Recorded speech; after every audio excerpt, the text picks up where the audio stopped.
નરેશ ગઢવી, હું લોધિકા તાલુકામાં ફરજ બજાવું છું. પરિપત્ર એવો છે કે કોપટા એક અંતર્ગત કે 18 વર્ષથી નીચેના બાળકો માટે તમાકુનું સેવન હાનિકારક છે અને એનું વેચાણ 100 મીટરની હદમાં ન થવું જોઈએ.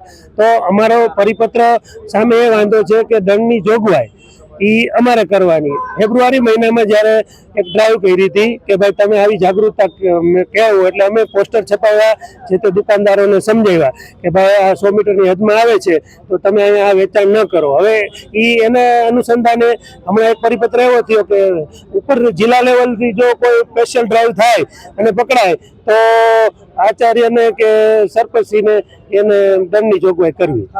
સર, અમારું મૂળભૂત કામ શિક્ષણનું છે, એનામાંથી વિમુખ કરીને અમને બીજી કામગીરીમાં જોતરવામાં આવે છે. 20 તારીખથી વસ્તી ગણતરી ચાલુ થાય છે, તો એમાં અમે રાષ્ટ્રીય કામગીરીમાં કોઈ ના નથી પાડતા, પણ આવી જે દંડની જોગવાઈ છે તો એ સ્થાનિક પોલીસ લેવલે કે ગામ લેવલે તલાટી મંત્રી હોય, ગ્રામ પંચાયત, તો એનું સંકલન સાધીને વધુ સારી કામગીરી થઈ શકે. શિક્ષણમાં જાજી અસર થાય સાહેબ. અત્યારે દરેક ગામમાં વસ્તી પ્રમાણે BLO હોય તો નાનું ગામ હોય તો 2 BLO હોય.